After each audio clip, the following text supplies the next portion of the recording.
Hi, I am Daniele Pini, an architect and urban planner working in the field of preservation of urban heritage and revitalization of the historic cities. And I used to teach at the University of Ferrara. Now I am retired, but I continue to teach as guest lecturer at the Raymond Lemaire Center of the University of Leuven and as adjunct professor of urban planning at the University of Bologna. I also practice as a consultant and international expert for UNESCO and other international organizations in the field of the conservation of urban heritage and revitalization, regeneration of historic cities. I am now currently a member of UNESCO ad hoc expert group for the implementation of the program named Revive the Spirit of Mosul and dedicated to the reconstruction of this Iraqi city. The shock and the stresses I would like to focus on are the consequences and the impact of the civil wars and the armed conflicts that heavily affected many countries in the Middle East and the Arab region, particularly the historic cities and the traditional settlements, whose reconstruction represent a dramatic and unsolved challenge. More than the physical damages, which entail the destruction of important economic and cultural assets, the main challenge for the reconstruction is the disruption of the social fabric. Ethnic and religious conflicts have displaced a large part of the residents in many cities, and in general the most active and wealthy part of the population who left the city, if not the country, and now lives in a very precarious settlements or live abroad. The family and neighborhood ties that shaped the urban community and therefore the urban fabric are definitely disrupted, broken. These ties made the historic city not only the most identitarian place, but also a very powerful cultural and religious center. Generally, the historic city is the main concentration of traditional and formal activities and is often a relevant tourism attraction. But in general, is an integrated economic structure based on spatial proximity, which ensure the life of its population. So now, as for the reconstruction, with no doubt the removal of the debris, the demining, and the reconstruction of the basic infrastructural networks are the first necessary steps to ensure and start the reconstruction. But these are not sufficient to create the basic conditions of safety and security that are necessary to favor the return of the refugees and displaced population. This is a very delicate phase, the phase of the emergency, because there is also the risk to destroy structures that could be eventually recovered and to create legal problems that are very, very difficult to solve in the further steps. Then, of course, there is the main issue of defining the priorities and the targets of the reconstruction. And this is not always obvious because it largely depends on funding, on the stakeholders involved, national or international, private or public, NGOs and so on, and also the issues of the governance. But in any case, I don't think that shelter and housing, which are very often the focus of the international aid and also the national intervention, I don't think that these are necessarily the only and the first priority. I think that rather is important to establish a system of financial and technical support for the recovery of the damaged structures, to restart the economic activities, to provide the necessary public services and the social facilities, and to ensure decent conditions of safety and security that are the precondition for the return of the population. Regarding examples of cities or context where these shocks are presented, there are many cases that could be mentioned. But I would like to say that the reconstruction strategies are very different in the different contexts, depending on the reasons of the conflict, the extent of the social disruption, the extent and the type of the physical damages. For instance, it is evident that in the civil wars, the damages are generally very much spread but small scale. The houses are destroyed to prevent the people to live there.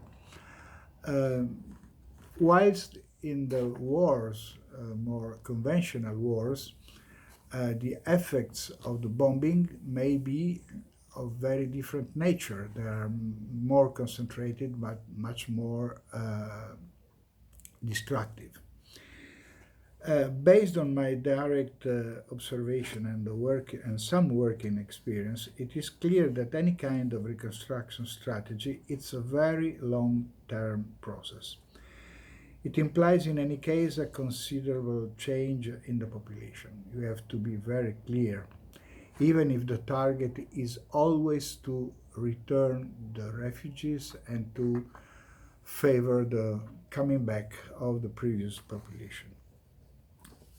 This happened in Beirut, where the large-scale reconstruction of the private company Solidaire in the city center has completely disrupted the social composition as well as the spatial and functional structure of the historic city center.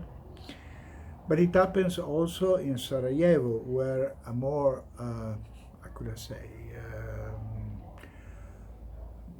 careful process was undertaken, and where the ethnic composition of the population has completely changed, is no more multicultural, multi-ethnic as it used to be before, because of the shock, the terrible shock, cultural shock, familiar shock, and so on, produced by the war. So, in both cases, it's evident that after about 25 years, after the end of the war, the reconstruction is far to be complete, despite the huge national and international resources employed. I had a small experience in Sarajevo. It was about the reconstruction of a small Rome settlement, and it was very successful from the physical point of view, but exactly for this reason, because it was a nice, different place to live, it was the Rome were displaced again, and the houses were occupied by the municipal officials. Well, in general, the main challenge of the reconstruction is the revitalization of the historic urban fabric. It's not as much the restoration of individual monuments or individual works or individual infrastructure, but the revitalization of the whole urban fabric. Once the social fabric and the traditional pattern of activities have been disrupted, it is indeed extremely difficult to envision the return of the displaced population. And this is not only a matter of shelter, because the people can accommodate everywhere. Their experience shows that they accept impossible living conditions, but they need an easy access to jobs and to income, and also basic conditions of security and safety. In the absence of these conditions, no reconstruction of the social fabric is possible. The removal of these impediments are indeed the main challenge. I may say that, for instance, after 20 years, the damages produced by the fight against the terrorism carried out by the Algerian army in the Kasbah of Algiers in the 90s are not yet recovered, and large part of the quarter are still in ruin and devoid of any commercial and craft activity, despite the efforts of the government, exactly for these reasons, because there is no convenience to open new activities, no opportunities have been created of new jobs, and therefore there are no resources available for the population to return to their houses. The possible alternative or models, well, it's difficult to say. Indeed, there are, as I said, different approaches to reconstruction. And whenever possible, in case of diffuse but small-scale damages typical of the Civil War, the adopted planning solution is to restore the situation before the war, the status quo ante. The arguments for this choice are very clear. There are reasons of rapidity and efficiency. There is mostly the reason to avoid long and expensive studies. And most of all, there is the need to facilitate the legal issue and property issues which are involved normally in a reconstruction process and which are much more difficult to address, much more heavy to address in large-scale redevelopment programs. But I must say that there is also another reason which is very important, and is the matter of preserving the memory of the places in question and possibly, whenever possible, rehousing the residents in situ. This planning option implies a strategy of interventions which, also leveraging on human and economic resources of the local population, and therefore not only on external aid and on external funds, is implemented through widespread interventions in the urban fabric, which are aimed both at recovering the residential structures and creating new activities whilst ensuring the basic health and education services. In some cases, the reconstruction or restoration of some iconic monument may be an important starting point, since it can act as a catalyst of a wider regeneration of the urban fabric, because it helps recreating a sense of community and because it becomes the sign that life is restarting. For instance, the reconstruction of the bridge in Mostar marked the beginning of the reconstruction of the Muslim quarter that was destroyed by the Croatian troops, and later on the reconstruction of the larger historic area, which unfortunately has become nothing but a tourist district, but nevertheless it symbolizes a process of reconciliation that helped Mostar to recover as a living and active city, attracting people and investment in different economic sectors and in many cultural activities. For instance, Mostar has become an important university city in Bosnia now. Well, the UNESCO program Recover the Spirit of Mosul I am involved in is in some way trying to follow the same pathway. The restoration and reconstruction in the very heart of the historic city of the complex of the Al-Nuri Mosque, that is very sadly famous because the Caliphate of ISIS was declared here. The mosque with the iconic minaret of Al-Hadba, which is a kind of Pisa Tower for Iraq, And the restoration, together with the restoration of two important churches of different rites, um, both interventions on the mosque and the churches are funded by the Emirates, um, try to affirm, after the tragedy of the ISIS occupation that lasted 4 years, uh, aims at affirming the multicultural character of the city and the secular, peaceful coexistence of different religious communities. Besides the recovery of a series of residential buildings and social facilities like schools and health centers, and also the recovery of a sort of street of bookstores, which was rather famous in Mosul, which are spread in the secured parts of the urban fabric.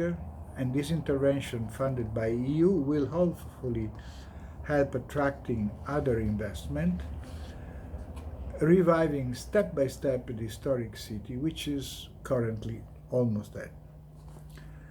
It is important to underline that in order to revive the spirit of Mosul, this is the name of the program, a merely heritage conservation approach is insufficient and has to be avoided.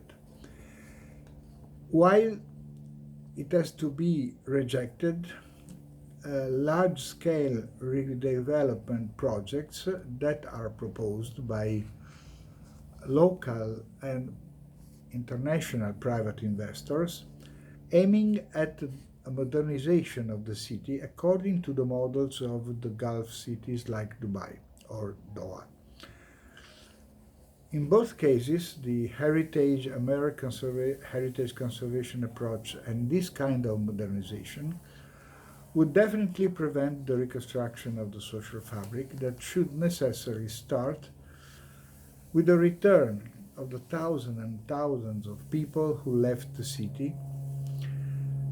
Many of them are still living 20, 30 kilometers far from Mosul in refugee camps in desperate conditions. Maybe in 50 years, like the Palestinian refugees camp of Lebanon or Jordan or Syria, these refugees camps will become a real city. But for the moment, these are nothing but tent settlements without any kind of comfort, without any kind of infrastructure, without any kind of facilities that could help life to continue in a sustainable and decent way. Thank you.